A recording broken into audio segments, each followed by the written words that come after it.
Bonjour, il a lancé un format de conférence novateur où la mise en scène est au service de la connaissance et du savoir. Le producteur Alex Feiter est avec nous aujourd'hui.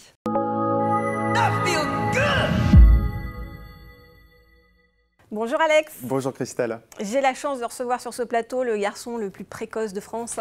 À quel niveau? Je n'ai pas été vérifier tous les niveaux, mais on va dire qu'à 14 ans, vous étiez déjà champion vous parlez de du karaté. Ouais. Ouais. Oui, le karaté, effectivement, ça a été une histoire d'amour, ma première histoire d'amour. Et j'ai beaucoup travaillé. J'ai commencé tard, à l'âge de 12 ans. Et puis j'ai obtenu ma ceinture noire à l'âge de 14 ans, justement. Donc, ce qui m'a valu le titre de la plus jeune ceinture noire de France de karaté. Et vous avez écrit 2 best-sellers sur les arts martiaux. Oui, absolument, aux éditions Chiron. Un premier livre, Réussir le grand écart, à l'âge de 15 ans et demi. Et puis, 1 an et demi plus tard, est sorti Soyez votre propre garde du corps. Et c'est comme ça, en fait, que j'ai quitté l'école, avec qui je n'avais pas une affinité particulière pour l'école, je m'ennuyais en fait. Ouais. Et j'ai quitté ma classe, j'étais en première, pour rejoindre les éditions en tant que directeur de collection. À 17 ans.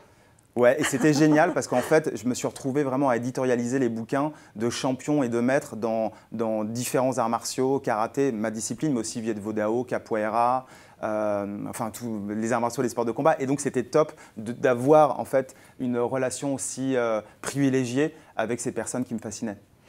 De là, vous êtes parti en fait, sur M6 pendant une dizaine d'années. En fait, sur M6, vous avez créé pas mal de formats qu'on connaît aujourd'hui. Oui, alors je suis arrivé à M6 en 2000, j'y suis resté 10 ans dans le groupe. Et c'est vraiment là-bas que j'ai appris vraiment les fondamentaux de mon métier de producteur, donc la production d'abord, l'éditorial et puis le développement qui était vraiment sur mes dernières années à M6 un peu ma spécialité. Donc c'était de travailler en équipe et de réfléchir à des formats pour alimenter toutes les chaînes thématiques du groupe, donc des chaînes très différentes comme Paris Première, Teva, la chaîne des femmes, W9 et puis aussi Fun TV. Exactement. C'est ce qui vous a permis aussi finalement de bien comprendre le métier de producteur pour vous lancer ensuite avec votre propre boîte de production? Ah oui, complètement. J'ai vraiment tout appris là-bas et les premières années, j'étais à Fun TV, qui était une chaîne, la chaîne du direct avec très peu de moyens et que du coup, ces premières années ont été pour moi très enrichissantes parce qu'elles ont été vraiment… Finalement, quand vous n'avez pas grand-chose, la seule chose qui fait la différence, c'est la créativité. Ouais. Parce que vous devez compenser le manque d'argent par beaucoup d'ingéniosité dans le décor, dans la manière de concevoir même les programmes. Et en fait, ça m'a véritablement ouvert à de nouvelles façons de penser. Alors créatif, vous l'avez été quand même dès le départ. Je reviens en fait au documentaire et à votre changement de vie finalement, qui est intervenu lorsque vous avez fait un voyage en Inde. C'est ça, c'était été 2014.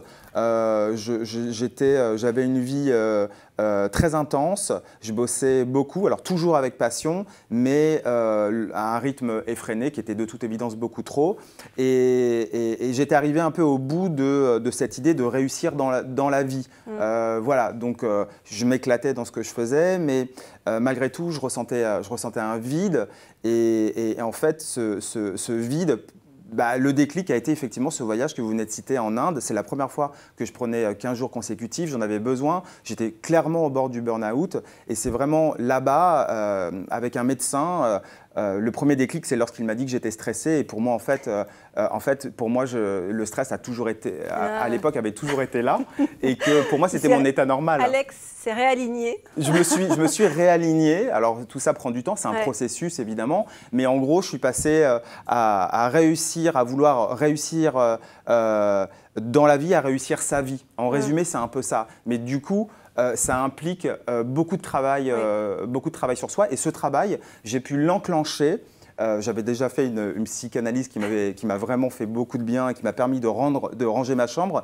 Mais la deuxième étape, c'était le yoga et la méditation, qui pour moi, là, ça a été un accélérateur à particules. Ça donnait un nouvel axe aussi à votre travail, à vos documentaires. Vous avez fait le documentaire, la série Rêver le futur.